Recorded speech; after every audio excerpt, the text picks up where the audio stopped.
आप सभी का बहुत बहुत स्वागत है। तो जैसे कि हम लोग देखे थे पहले वीडियो में हिंदी साहित्य इतिहास लेखन की परंपरा, जिसमें आचार्य रामचंद्र शुक्ल पूर्व युग जितने भी साहित्य इतिहास लेखन की परंपरा में योगदान दिए उनके बारे में हम लोग जाने थे, है ना। तो आज हम लोग जानेंगे आचार्य रामचंद्र शुक्ल जी का हिंदी साहित्य में क्या योगदान दिया था हिंदी साहित्य लेखन की परंपरा में। तो हिंदी साहित्य इतिहास लेखन की परंपरा बहुत लंबे समय से चली आ रही है ना, जिसमें से आचार्य शुक्ल पूर्व युग बहुत विद्वानों ने प्रयास किया, जिसमें से सबसे औपचारिक रूप से प्रयास किसने किया? गार्षादास दासी ने किया। गार्षादास दासी ने, है ना, गार्षादास दासी ने किया। कब किया? 1839 में उनका प्रकाशित हुआ इस्तवार दलाल लिटरेचर हिंदुई हिंदुस्तानी। फिर विभिन्न विद्वानों ने किया प्रयास। तो इसी क्रम में अब सबसे महत्वपूर्ण और हिंदी साहित्य इतिहास लेखन की परंपरा में टर्निंग पॉइंट या महत्वपूर्ण बिंदु आचार्य रामचंद्र शुक्ल का हिंदी साहित्य इतिहास में लेखन में आना, उसको देखेंगे। तो चलिए बिना टाइम को जाया किए हुए देखते हैं। तो जैसे कि आप लोगों को पता होगा आचार्य रामचंद्र शुक्ल ने हिंदी साहित्य का इतिहास 1900 कब किया? 1929 में, है ना। 1929 में लिखा। कौन सा? नागरिक प्रचारणी सभा के एक ग्रंथ हिंदी शब्द सागर की भूमिका ग्रंथ। किसकी ग्रंथ है? हिंदी शब्द सागर की भूमिका, है ना। हिंदी शब्द सागर की भूमिका के रूप में एक ग्रंथ लिखा था, है ना। तो हिंदी साहित्य इतिहास की किसका है? हिंदी शब्द सागर का एक भूमिका था, है ना। स्टार्टिंग में जब लिखते हैं उसी का एक भूमिका था। तो वो हिंदी साहित्य का इतिहास आचार्य रामचंद्र शुक्ल द्वारा 1929 में प्रकाशित हुआ। वह स्वतंत्र ग्रंथ नहीं है ना। वह एक स्वतंत्र ग्रंथ नहीं है, वो एक हिंदी शब्द सागर की भूमिका के रूप में लिखा गया था। तो बाद में मतलब अलग से कर दिया गया। तो ये नागरिक प्रचारणी सभा का ग्रंथ है, इसको भी याद रखिएगा, नागरिक प्रचारणी सभा का ग्रंथ है। तो चलो शुक्ल जी की क्या विशेषताएं हैं साहित्य इतिहास से संबंधित, उनका क्या योगदान है, देखते हैं। तो जैसे कि आप लोगों को पता होगा, जब रामचंद्र शुक्ल जी का प्रथम पेज हिंदी साहित्य के इतिहास को लोगे तो ये वाक्य आपको देखने को मिलता है, ये चीज़, है ना। तो उसको पढ़ते हैं एक लाइन बाय लाइन। जबकि प्रत्येक देश का साहित्य वहाँ की जनता की चित्तवृत्तियों का क्या होता है? संचित प्रतिबिंब होता है। तब यह निश्चित है कि जनता की चित्तवृत्ति में परिवर्तन के साथ साथ साहित्य के स्वरूप में भी परिवर्तन होता चला जाता है। आदि से अंत तक इन्हीं चित्तवृत्तियों की परंपरा को परखते हुए साहित्य परंपरा के साथ उनका सामंजस्य बिठाना ही साहित्य का इतिहास कहलाता है। तो आदि से अंत तक सोचिए, आदि से अंत तक इन्हीं चित्तवृत्तियों की परंपरा को परखते हुए साहित्य परंपरा के साथ उनका सामंजस्य बिठाना ही साहित्य का इतिहास कहलाता है। इस प्रकार बोलते हैं। जनता की चित्तवृत्ति बहुत कुछ राजनीतिक, सामाजिक, सांप्रदायिक व धार्मिक परिस्थिति के अनुसार होती है ना। जनता की जो चित्तवृत्ति होती है, उनका मनोदशा होती है, वो बहुत कुछ राजनीतिक, तत्कालीन समाज के सामाजिक और सांप्रदायिक व धार्मिक परिस्थितियों के अनुसार होती है।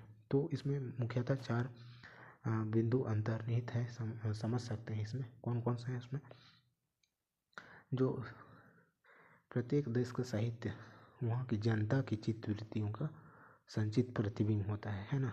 वहाँ की जनता में जो जैसा जितना भी जनता है उनका संचित रूप से प्रतिबिंब होता है, एक आईना के रूप में होता है क्या? साहित्य, वहाँ के साहित्य, है ना। एक जैसा कि आप लोगों को पता होगा साहित्य मतलब समाज का आईना होता है, उसी प्रकार यहाँ पर साहित्य जनता की उनकी चित्तवृत्ति, उनके क्या सोच है, उस प्रकार से यहाँ पर प्रतिबिंबित किया जाता है, आईना के रूप में दिखाया जाता है, होता है, ऐसा करके बोल रहा है। तो फिर दूसरा क्या है? जनता की चित्तवृत्ति में परिवर्तन के साथ साथ जैसे जैसे जनता की चित्तवृत्ति बदलती है, साहित्य के स्वरूप में भी क्या होता है? बदलते चला जाता है ना, परिवर्तन होते चला जाता है। जनता की सोच विचार वहाँ का किस प्रकार से बदलते जाएगा, उस प्रकार से वहाँ का साहित्य भी उसी के अनुसार ढलते जाएगा, उसी के अनुसार बदलते जाता है ना। आदि से अंत तक, है ना, जनता की चित्तवृत्ति, है ना, जनता की चित्तवृत्ति बहुत कुछ राजनीतिक, सांप्रदायिक, धार्मिक परिस्थितियों के अनुसार होती है। तो देख लीजिए, वो जो जनता की चित्तवृत्ति राजनीतिक, तत्कालीन राजनीतिक, सामाजिक व साम्प्रदायिक धार्मिक परिस्थिति के अनुसार होती है। वो मतलब उसमें साहित्य में इसको दिखाया जाता है ना। तो साहित्य इतिहास का अर्थ यह दिखाना है कि चित्तवृत्तियाँ, जो साहित्य के इतिहास का अर्थ क्या है, चित्तवृत्तियाँ मतलब जो उस टाइम का मतलब समाज का चित्तवृत्ति कैसे बदला, मतलब मनुष्यों का सोचने समझने का, रहने का क्या कारण था, कैसा बदला, उसी को साहित्य के इतिहास में, साहित्य के इतिहास लेखन में दिखाना है ना, साहित्य के इतिहास में दिखाना है। तो नेक्स्ट चलते हैं, जैसे कि नेक्स्ट बिंदु में चलेंगे हम लोग। तो क्या है वो आपका, शुक्ल जी का इतिहास बोध प्रत्यक्षवादी या विधेयवादी था। तो ये प्रत्यक्षवादी क्या है, इसको बारे में देख लेते हैं, या विधेयवादी जिसको बोलते हैं। प्रत्यक्षवाद का अर्थ क्या होता है? प्रत्यक्षवाद का अर्थ किसी कार्य की व्याख्या निश्चित व वस्तुनिष्ठ कारणों के आधार पर करना। जैसे कि मैं बता रहा हूँ, यहाँ पर एक कुछ का घटना हो गई, जैसे कि यहाँ पर एक ट्रैक्टर चल रहा था, वो एक्सीडेंट हो गया, मतलब पलट गया, है ना। तो माना कि एक कुछ कारण था, क्या कारण था, वहाँ पर एक बैल ने अचानक से रास्ता में अचानक से आ गया, तो ड्राइवर क्या हुआ, तो वो परिवर्तन हो गया, मतलब हैंडल को अचानक से मोड़ दिया, है ना, तो इस कारण से पलटी हो गया। ये तो हो गया आपका उसका निश्चित, मतलब उसी टाइम का, है ना। तो लेकिन उसका एक कारण ये भी था, है ना, कि तो ये तो निश्चित कारण है, यही व्याख्या है, मतलब ये क्या है, ये बैल के आने कारण इसका पलटी हो गया, तो ये एक निश्चित कारण हो गया कि अगर बैल नहीं आ रहा था तो ट्रैक्टर भी नहीं पलटी हुआ रहता। इस प्रकार से एक निश्चित व्याख्या करता है, वस्तुनिष्ठ कारणों के आधार पर करना, है ना। वस्तुतः मतलब जो वैज्ञानिक चिंतन प्रत्यक्षवाद का ही आधारित है, जो प्रत्यक्ष वैज्ञानिक चिंतन है वो ही प्रत्यक्षवाद का पर आधारित है।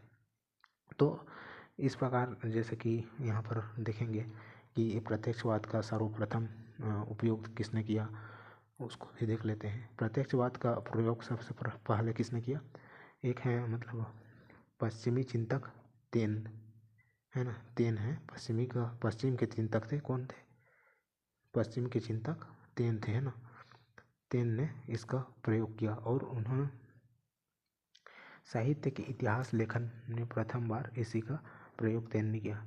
तेन ने साहित्य की व्याख्या 3 तत्वों के आधार पर की है। 3 तत्वों, साहित्य की व्याख्या कौन से 3 तत्वों के आधार पर की है, कौन कौन से हैं वो, जाति, है ना, जाति के आधार पर की है, वातावरण और क्षण विशेष, है ना, क्षण विशेष, रचना का क्षण विशेष। जाति का अर्थ समाज से है, यहाँ पर जाति का जो अर्थ है वो कहाँ से, किससे है, समाज से लिया गया है ना। तथा वातावरण का अर्थ मतलब उस समय क्या, मतलब लोगों में कैसे सोच विचार थी, चित्तवृत्तियों से लिया गया है ना, बनने वाले स्थितियों से। वह क्षण का अर्थ विशेष समय से, है ना, विशेष उस समय के विशेष समय से लिया गया है। तथा शुक्ल जी भी मतलब इन्हीं का आधार बना के साहित्य के इतिहास का लिखा है ना।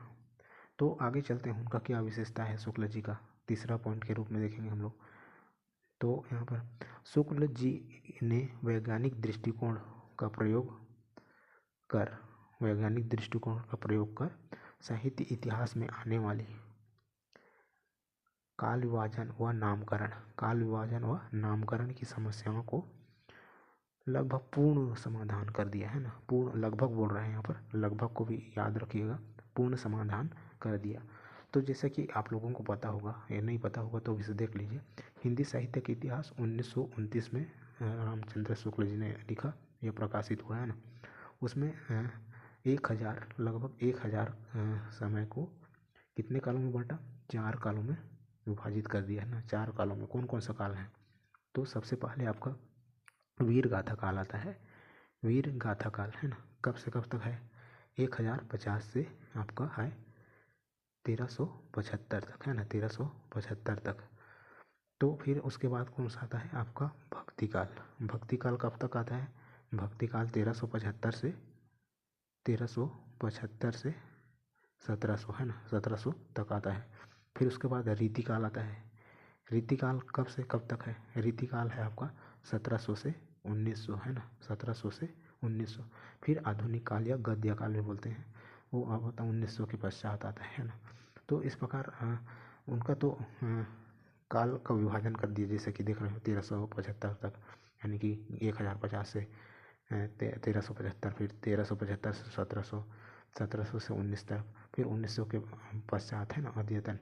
तो इस प्रकार तो इन्होंने काल विभाजन कर दिया, साथ ही साथ उनका नामकरण भी करने की नामकरण भी कर दिया है ना। तो ये वैज्ञानिक तरीका है, यही है ना, वैज्ञानिक दृष्टिकोण का प्रयोग करके जो बाधा आ रही थी उसको लगभग समाप्त कर दिया। तो इनका जो वीर गाथा काल है उसको ही मान्य नहीं है, बाकी सभी चीज़ को क्या है, मान्य है, सब सर्वस्वीकृत है। तथा जो पश्चातवर्ती जितने भी साहित्य इतिहासकार हुए उन्होंने मतलब इसी का अनुसरण करके इन्हीं के इर्द गिर्द लिखे हैं ना। तो इस प्रकार से उनका द्वारा जो किया गया है वैज्ञानिक तरीके से वह भी महत्वपूर्ण है। तो आगे चलते हैं। तो उनका द्वारा कौन सा आदिकाल जो अब लिया जाता है आदिकाल, वो अब उनके द्वारा लिया गया वीर गाथा काल को अब क्या बोला जाता है, आदिकाल। बाकी को तीन जो काल हैं, भक्ति काल, रीति काल और आधुनिक काल, उसको आज भी क्या करा जाता है, उसी नाम से लिया जाता है, उसी रूप से स्वीकार किया जाता है आज भी, है ना। तो नेक्स्ट चलते हैं नेक्स्ट पॉइंट की ओर। हाँ, मतलब ये साहित्य इतिहास की अन्य मतलब छूट-फूट विशेषताएं देख लेंगे इसके बाद आचार्य रामचंद्र शुक्ल जी की। तो रचनाकारों की जीवनी लिखने के स्थान पर उन्होंने जीवनी नहीं लिखा, ये प्रत्येक रचनाकार के क्या लिखा, उसके स्थान पर उन्होंने रचनाओं के मूल्यांकन को महत्व दिया कि ये रचना कैसे है, उसके बारे में आलोचना की है कि क्या बोलना चाह रहे हैं, क्या कमी है इस रचना में, इस प्रकार से, ना कि किसी एक व्यक्ति के ऊपर आलोचना की है ना, जीवनी पर लिखे। हाँ, तो इससे रचनाकारों के बारे में पता चलता है कि किस प्रकार है ना, और रचना का महत्वपूर्ण भी कितना महत्व है इस रचना के बारे में ये भी पता चलता है कि इसमें क्या कमी है इस रचना में, ये भी पता चलता है ना। तो रचनाकारों के बारे में न लिखकर रचनाओं के बारे में लिखा है ना, उसके बारे में विश्लेषण किया, उसके बारे में मूल्यांकन किया। तो फिर आगे चलते हैं। फिर रचनाओं का मूल्यांकन तो पारंपरिक रसवादी दृष्टि से किया, न ही आधुनिक समाजनिष्ठ दृष्टि से, बल्कि इन दोनों का समन्वय रस की लोक मंगलवादी व्याख्या प्रस्तुत की, वह उसी के आलोक में संपूर्ण साहित्य का मूल्यांकन तो लोक मंगलवादी दृष्टि से व्याख्या की, है ना। उन्होंने कविता में संप्रेषण को बाधित करने वाले तत्व यथा रहस्यवादी, प्रतीकवादी, क्लिष्ट व पारिभाषिक शब्दों के प्रयोग को बुद्धि प्रेरित वक्रता का जमकर मतलब क्या क्या आलोचना की है। तो मतलब जो साहित्य मतलब कैसा होना चाहिए कविता में संप्रेषण को, जैसे कोई वो एकदम सरल होना चाहिए बोल रहे हैं हम लोग, ताकि सब समझे, है ना, कविता का भाव को सब समझे। और जो क्लिष्ट लिख रहे हैं कोई समझ नहीं आ रहा उसका, उन्होंने तोप धर के उड़ाया है, समझाइए, तोप धर के उड़ाया है, मतलब उनका पूरा कटाक्ष किया है। और आचार्य रामचंद्र शुक्ल जिस व्यक्ति पर, जिस रचनाकार पर कटाक्ष करते थे उनका तो रचनाकार भस्म हो जाता था, मतलब कोई वैल्यू नहीं रह जाता था, इस प्रकार हो जाता था, उनका खंडन हो जाता था, है ना। उन्होंने नेक्स्ट चलते हैं। तो इन्होंने कुछ मतलब क्या है उनका द्वारा जो इनके द्वारा जो परंपरा अपनाया गया, जैसे कि यहाँ पर देख सकते हैं प्रत्यक्षवादी या विधेयवादी अपनाए थे। तो इनके द्वारा जो साहित्य इतिहास लेखन किया गया उसमें भी तो कुछ कमी थी, है ना, जैसे कि यहाँ पर देखेंगे प्रत्यक्षवादी पद्धति के कारण, है ना, जो वैज्ञानिक पद्धति या विधेयवादी पद्धति के कारण शुक्ल जी ने न तो रचनाकार के व्यक्तित्व को महत्व दे सका, क्योंकि उन्होंने तो व्यक्तित्व पर महत्व नहीं दिया था, उन्होंने रचनाकार के रचना पर दिया था, है ना। व्यक्तित्व को महत्व न दे न सके वह, न ही परंपरा से पैदा होने वाली प्रभाव को, जैसे कि देखेंगे कि पहले से क्या संबंधित आ रहा है। जैसे कि हम लोग मैं ट्रैक्टर का उदाहरण दिया था, है ना, कि यहाँ पर एक ट्रैक्टर वाला आ रहा है तो बैल आ गया अचानक से, तब वो पलटी हो गया, लेकिन उसका एक मतलब खामियाजा ये था कि उसने दारू भी पिया था। अगर दारू नहीं पिया रहता तो इसको पलटी होने से बचाया जा सकता था, थोड़ा सा और कंट्रोल कर सकता था। बैल को वहाँ पर तुरंत ब्रेक मार सकता था, क्योंकि उसने ब्रेक नहीं मार पाया वो आदमी, मतलब खाली मोड़ दिया। तो वो ब्रेक ना, अगर ब्रेक मारे रहा था तो वो पहले ही रुक जा रहा था ना, तो पलटी नहीं हो रहा था। तो यहाँ से मतलब उसने दारू नहीं पिया था, तो ये परंपरा है, वो पहले से पिया हुआ था, है ना, पिया हुआ था ड्राइवर, दारू पिया हुआ था। तो ये थोड़ा सा यहाँ पर बैल आ गया तो उसने ब्रेक नहीं मारा, वो खाली मोड़ दिया उसको बचाने के चक्कर।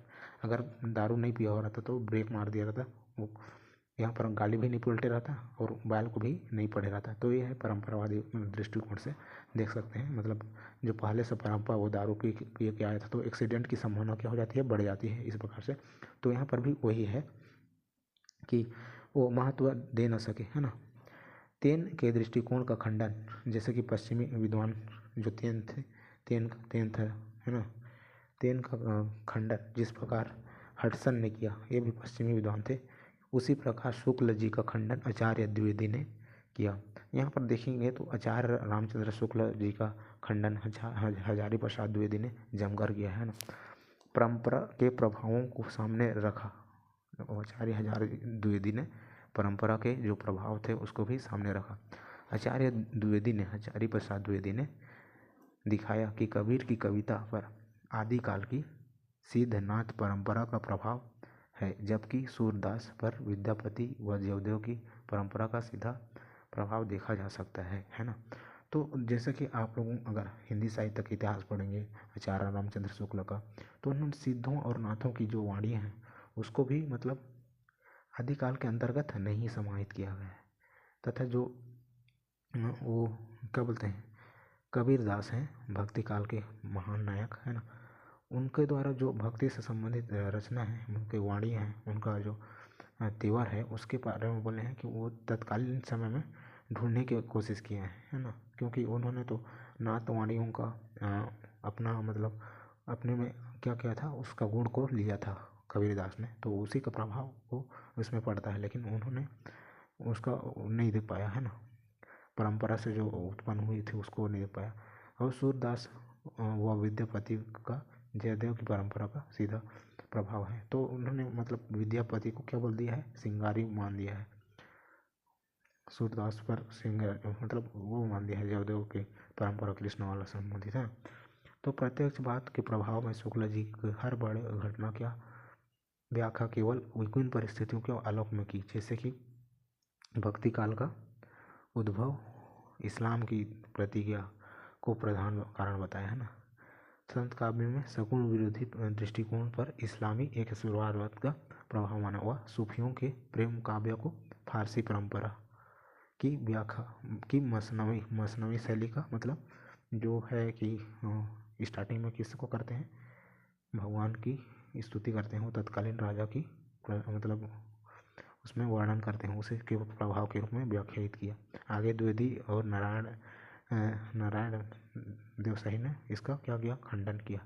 तो इस प्रकार से जो है, जैसे कि मतलब घटना की जो भी घटना हुई, जैसे कि भक्ति काल में जो भी घटना हुआ, उस समय क्या घटना घटित हुई उसी के आधार पर, ना कि पहले से आ रहे उसको न देखा, न किसी इर्द गिर्द को नहीं देखे, वहीं पर जो घटना हुआ कारण को वहीं पर खोजने का प्रयास किया, है ना। इसी प्रकार उनका एक कमियां है ये, जैसे कि उद्भव के इस्लाम के प्रति जो कि तत्कालीन था प्रधान कारण बताया।